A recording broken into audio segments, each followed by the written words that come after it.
Mercy. She woke with a gasp, not knowing who she was or where. The smell of blood was heavy in her nostrils. Or was that her nightmare? Lingering? She had dreamed of wolves again, of running through some dark pine forest with a great pack at her heels, hard on the scent of prey. Half-light filled the room, gray and gloomy. Shivering, she sat up in bed and ran a hand across her scalp. Stubble bristled against her palm. I needs a shave before Isambaro sees. Mercy, I'm Mercy, and tonight I'll be raped and murdered. Her true name was Mercedine, but Mercy was all anyone ever called her. Except in dreams. She took a breath to quiet the howling in her heart, trying to remember more of what she'd dreamt, but most of it had gone already. There had been blood in it, though, and a full moon overhead, and a tree that watched her as she ran. She had fastened the shutters back so the morning sun might wake her, but there was no sun outside the window of Mercy's little room, only a wall of shifting gray fog. The air had grown chilly, and a good thing, else she might have slept all day. It would be just like Mercy to sleep through her own rape.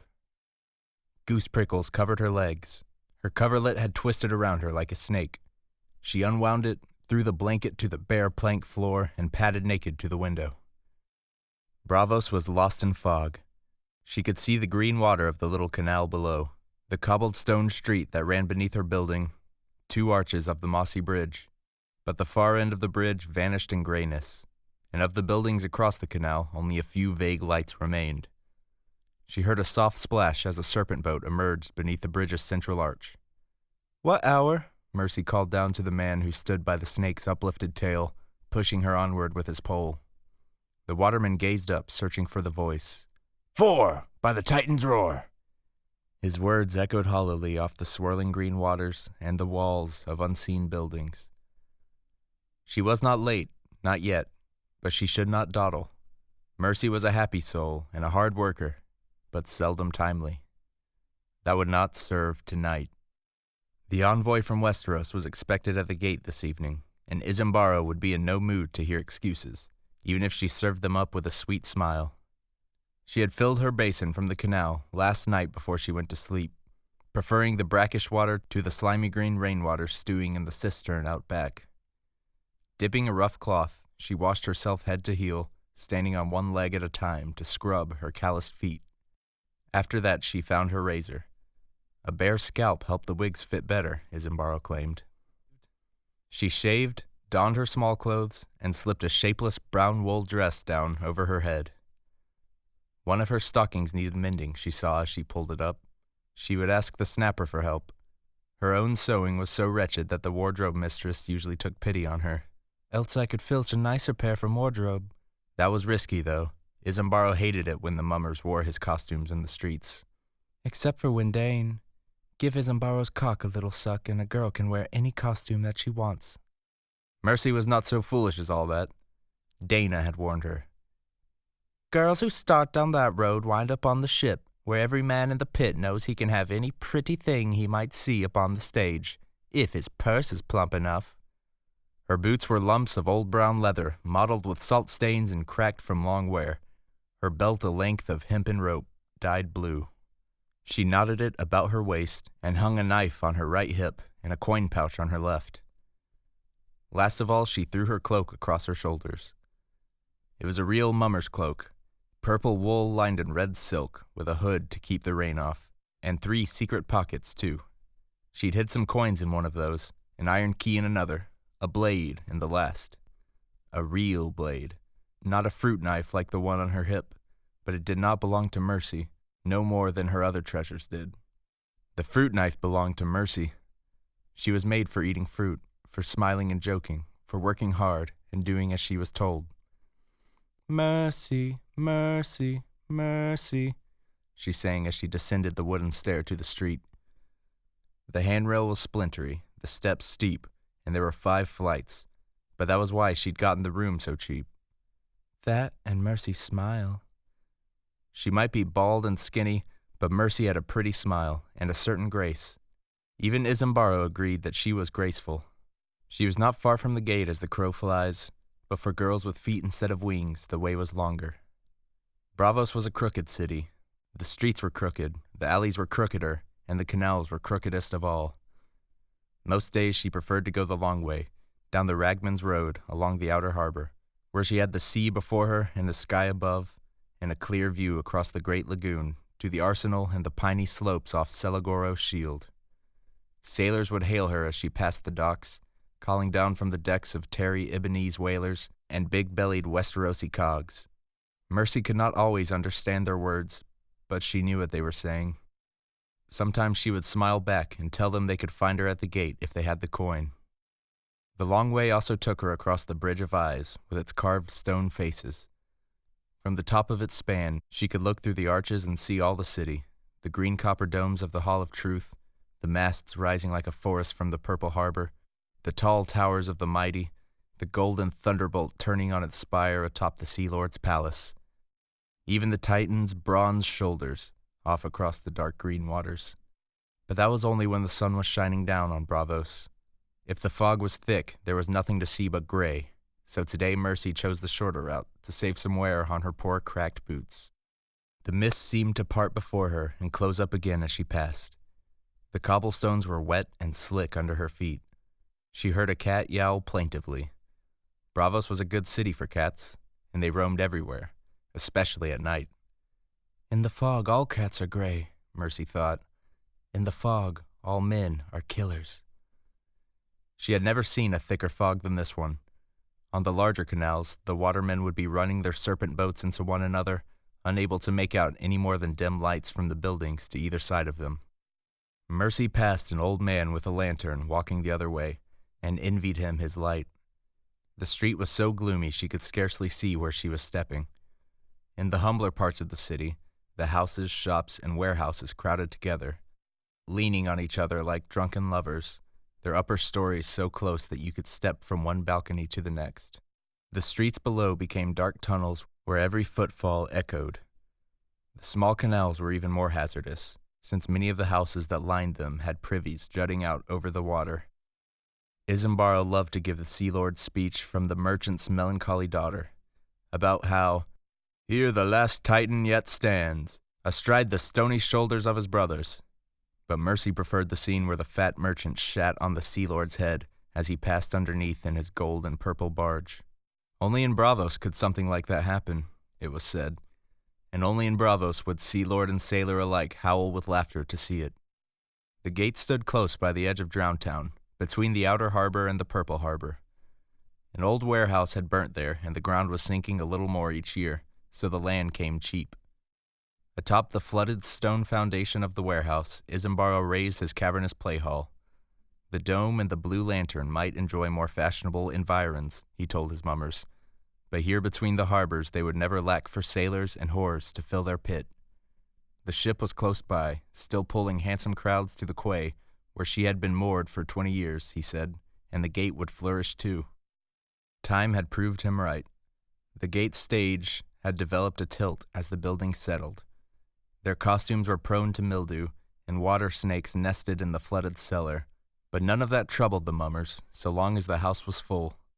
The last bridge was made of rope and raw planks, and seemed to dissolve into nothingness, but that was only the fog. Mercy scampered across, her heels ringing on the wood. The fog opened before her like a tattered gray curtain to reveal the playhouse. Buttery yellow light spilled from the doors, and Mercy could hear voices from within. Beside the entrance, Big Brusco had painted over the title of the show, and written "The Bloody Hand" in its place in huge red letters. He was painting a bloody hand beneath the words, for those who could not read. Mercy stopped to have a look. "That's a nice hand," she told him. "Thumb's crooked." Brusco dabbed at it with his brush. "King of the Mummers has been asking after you." "It was so dark I slept and slept." When Isambaro had first dubbed himself the King of the Mummers, the company had taken a wicked pleasure in it, savoring the outrage of their rivals from the Dome and the Blue Lantern. Of late, though, Isambaro had begun to take his title too seriously. "He will only play kings now," Morrow said, rolling his eyes. "And if the play has no king in it, he would sooner not stage it at all." The Bloody Hand offered two kings, the fat one and the boy. Isambaro would play the fat one. It was not a large part, but he had a fine speech as he lay dying, and a splendid fight with a demonic boar before that. Fario Farrell had written it, and he had the bloodiest quill of all of Bravos. Mercy found the company assembled behind the stage, and slipped in between Dana and the Snapper at the back, hoping her late arrival would go unnoticed. Isambaro was telling everyone that he expected the gate to be packed to the rafters this evening, despite the fog. "The King of Westeros is sending his envoy to do homage to the King of the Mummers tonight," he told his troop. "We will not disappoint our fellow monarch."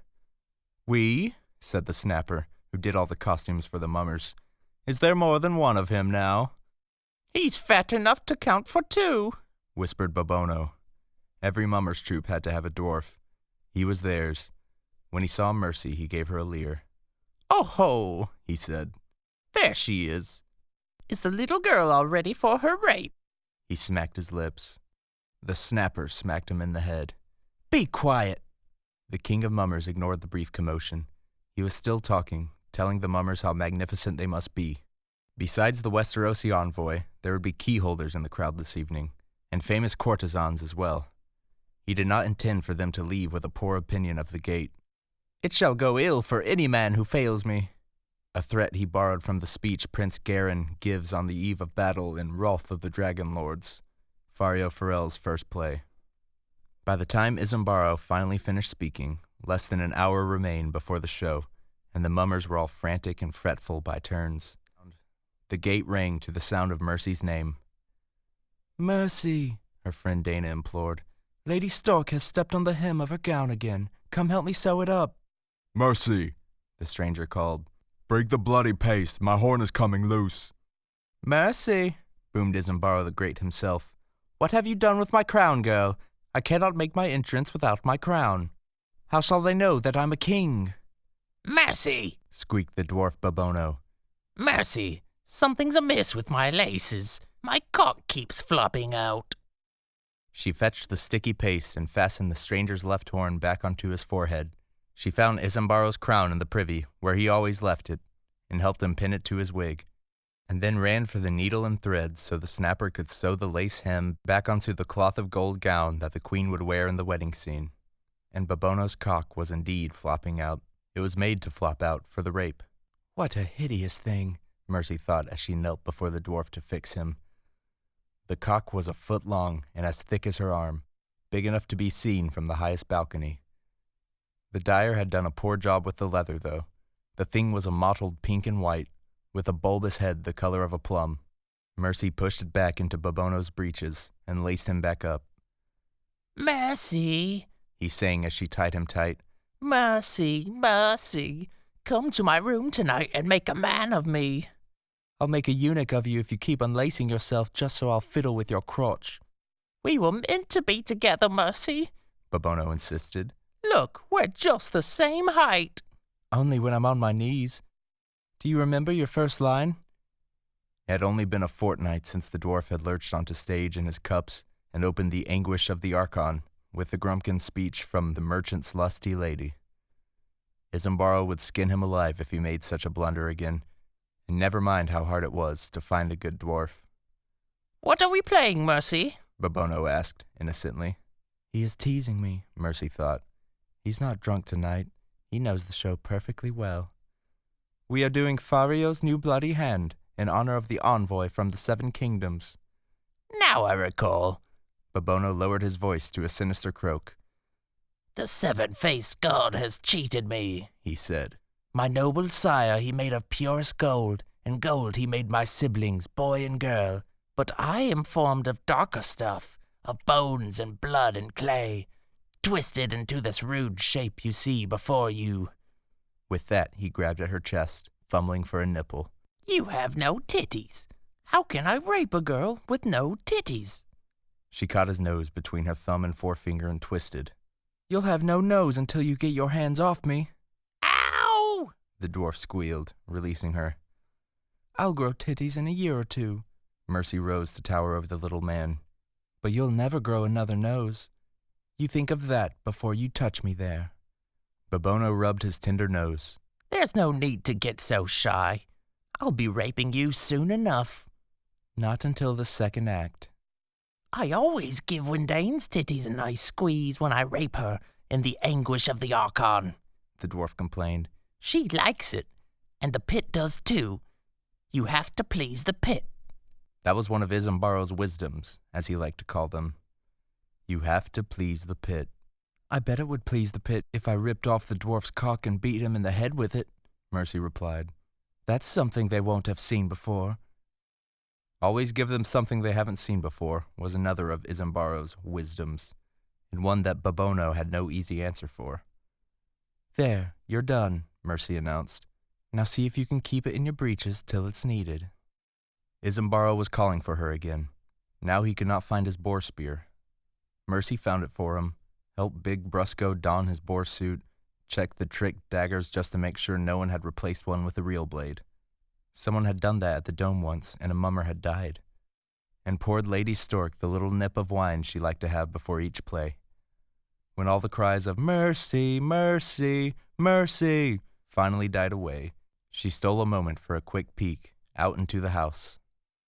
The pit was as full as ever she'd seen it, and they were enjoying themselves already, joking and jostling, eating and drinking. She saw a peddler selling chunks of cheese, ripping them off the wheel with his fingers whenever he found a buyer. A woman had a bag of wrinkled apples. Skins of wine were being passed from hand to hand. Some girls were selling kisses, and one sailor was playing the sea pipes. The sad-eyed little man called Quill stood in the back, come to see what he could steal for one of his own plays. Casomo the conjurer had come as well, and on his arm was Ina, the one-eyed whore from the Happy Port. But Mercy could not know those two, and they would not know Mercy. Dana recognized some gate regulars in the crowd and pointed them out for her. The dyer Delano had his pinched white face and mottled purple hands. Galeo the sausage maker in his greasy leather apron. Tall Tamaro with his pet rat on his shoulder. Tamaro best not let Galeo see that rat, Dana warned. That's the only mate he puts in them sausages, I hear. Mercy covered her mouth and laughed. The balconies were filling too.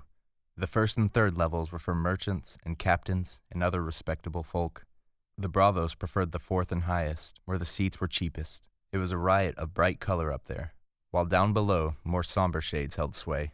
The second balcony was cut up into private boxes where the mighty could comport themselves in comfort and privacy, safely apart from the vulgarity above and below.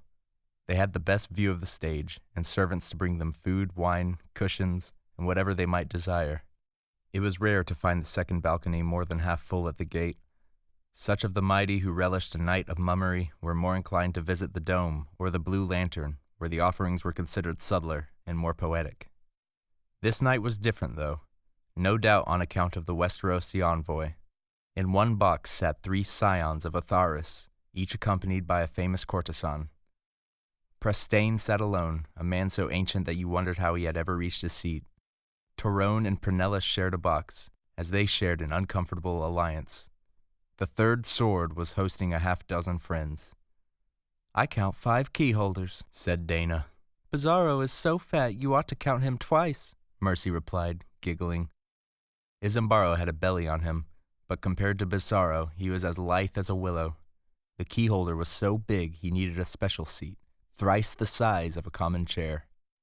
They're all fat, them Rayons, Dana said. Bellies as big as their ships. You should have seen the father. He made this one look small. One time he was summoned to the Hall of Truth to vote, but when he stepped onto his barge, it sank. She clutched Mercy by the elbow. Look, the Sea Lord's box. The Sea Lord had never visited the gate, but Isambaro named a box for him anyway. The largest and most opulent in the house. That must be the Westerosi envoy. Have you ever seen such clothes on an old man? And look, he's brought the black pearl. The envoy was slight and balding, with a funny gray wisp of a beard growing from his chin. His cloak was yellow velvet, and his breeches.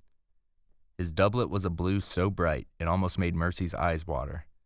Upon his breast a shield had been embroidered in yellow thread, and on the shield was a proud blue rooster, picked out in lapis lazuli. One of the guards helped him to his seat, while 2 others stood behind him in the back of the box. The woman with him could not have been more than a third his age. She was so lovely that the lamp seemed to turn brighter when she passed. She had dressed in a low-cut gown of pale yellow silk, startling against the light brown of her skin. Her black hair was bound up in a net of spun gold, and a jet and gold necklace brushed against the top of her full breasts. As they watched, she leaned close to the envoy and whispered something in his ear that made him laugh. They should call her the Brown Pearl, Mercy said to Dana. She's more brown than black. The first Black Pearl was black as a pot of ink, said Dana. She was a pirate queen, fathered by a sea lord's son on a princess from the Summer Isles. A dragon king from Westeros took her for his lover. I would like to see a dragon, Mercy said wistfully. Why does the envoy have a chicken on his chest? Dana howled. Mercy, don't you know anything? It's his sigil. In the Sunset Kingdoms, all the lords have sigils. Some have flowers, some have fish, some have bears and elks and other things. See, the envoy's guards are wearing lions. It was true. There were 4 guards, big, hard-looking men in ringmail, with heavy Westerosi longswords sheathed at their hips. Their crimson cloaks were bordered in whorls of gold, and golden lions with red garnet eyes clasped each cloak at the shoulder. When Mercy glanced at the faces beneath the gilded lion-crested helm, her belly gave a quiver. The gods have given me a gift. Her fingers clutched hard at Dana's arm. That guard, the one in the inn behind the Black Pearl. What of him? Do you know him? No. Mercy had been born and bred in Braavos. How could she know some Westerosi? She had to think a moment. It's only, well, he's fair to look on, don't you think? He was, in a rough-hewn way, though his eyes were hard. Dana shrugged. He's very old. Not so old as the other ones, but he could be 30. And Westerosi, they're terrible savages, Mercy. Best stay well away from his sort. Stay away, Mercy giggled. She was a giggly sort of girl, was Mercy. No, I've got to get closer. She gave Dana a squeeze and said, If the snapper comes looking for me, tell her that I went off to read my lines again. She only had a few, and most were just, Oh, no, no, no. And, Don't touch me. And, Please, my lord, I am still a maiden. But this was the first time Isambaro had given her any lines at all, so it was only to be expected that poor Mercy would want to get them right. The envoy from the 7 Kingdoms had taken 2 of his guards into his box to stand behind him and the Black Pearl, but the other 2 had been posted just outside the door to make certain he was not disturbed. They were talking quietly in the common tongue of Westeros, as she slipped up silently behind them in the darkened passage. That was not a language Mercy knew. "Seven hells, this place is damp," she heard her guard complain. "I'm chilled to the bones. Where are the bloody orange trees? I always heard there were orange trees in the free cities. Lemons and limes, pomegranates, hot peppers, warm nights, girls with bare bellies. Where are the bare-bellied girls, I ask you?" "Down in Lice and Mere and Old Volantis," the other guard replied. He was an older man, big-bellied and grizzled. "I went to Lice with Lord Tywin once when he was hand to Eris. Braavos is north of King's Landing, fool. Can't you read a bloody map?" How long do you think we'll be here? "Longer than you'd like," the old man replied. "If he goes back without the gold, the queen will have his head. Besides, I seen that wife of his. There's steps in Casterly Rock she can't go down for fear she'd get stuck. That's how fat she is. Who'd go back to that when he has his sooty queen?" The handsome guardsman grinned. "Don't suppose he'll share her with us afterward?" "What, are you mad?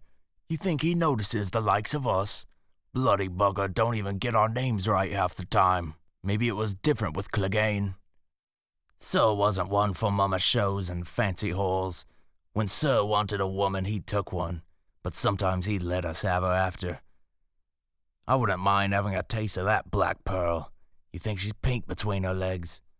Mercy wanted to hear more, but there was no time. The bloody hand was about to start, and the snapper would be looking for her to help with costumes. Isambaro might be the king of the mummers, but the snapper was the one they all feared. Time enough for her pretty guardsmen later. The bloody hand opened in a lich yard. When the dwarf appeared suddenly from behind a wooden tombstone, the crowd began to hiss and curse.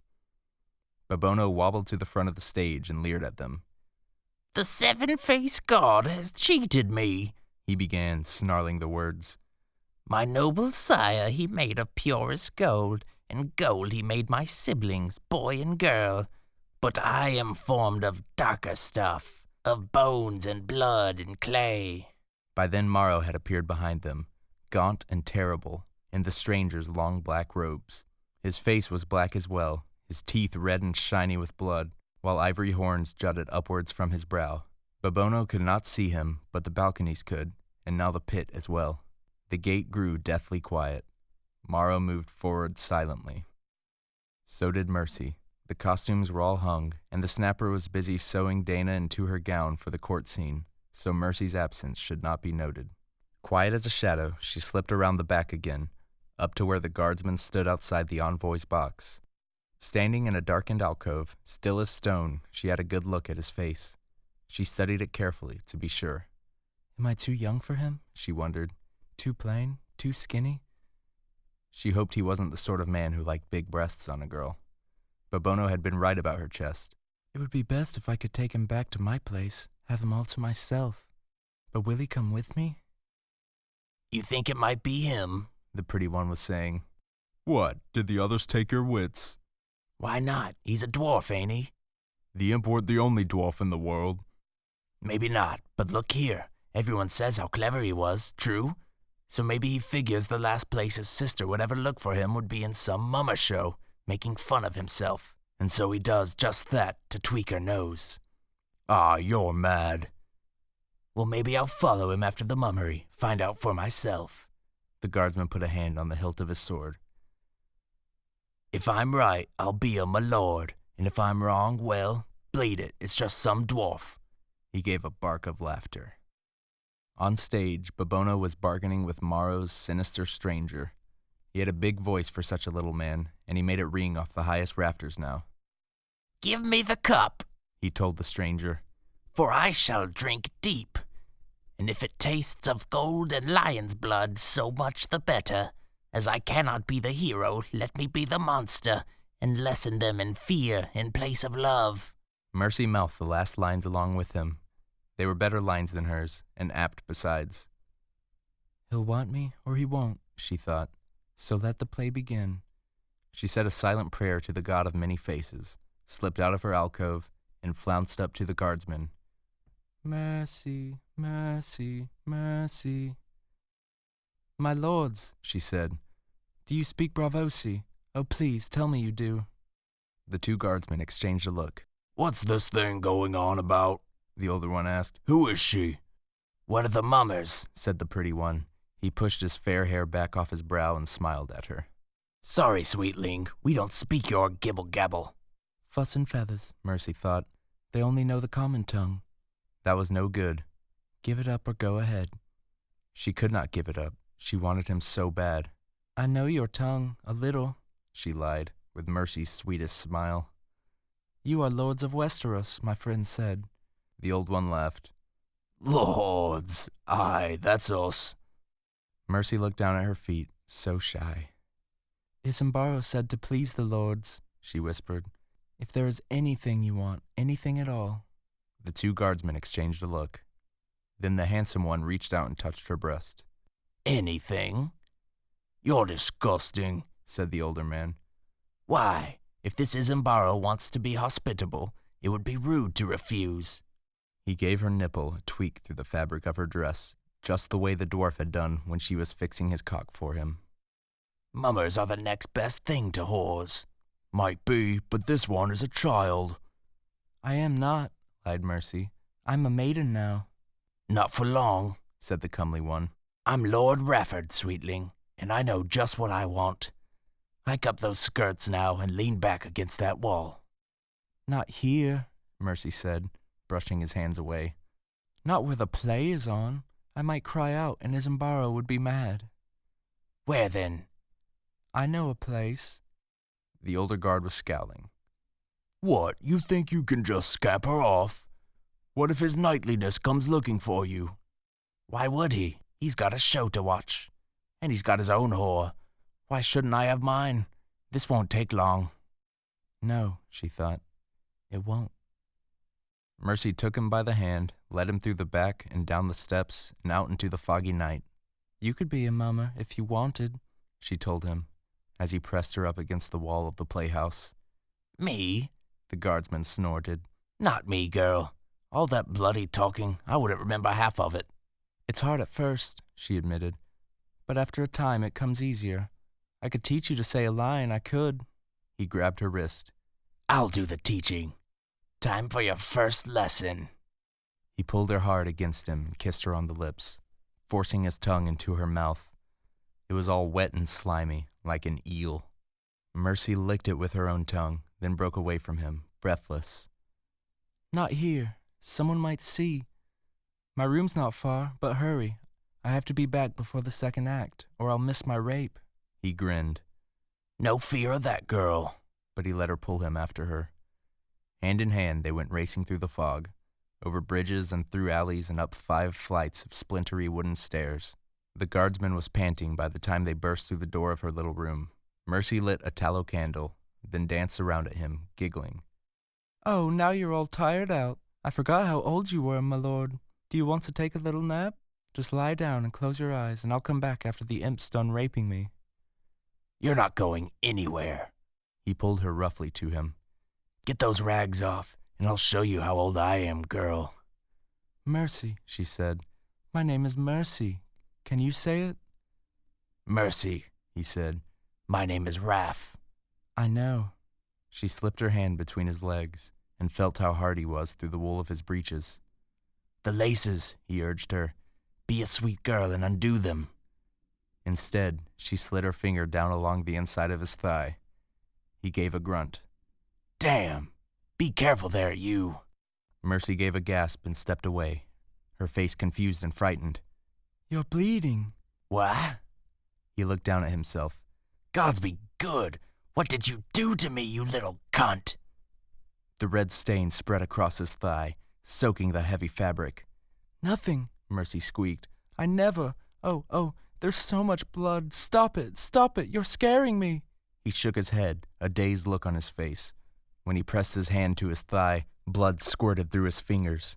It was running down his leg, into his boot. He doesn't look so comely now, she thought. He just looks white and frightened.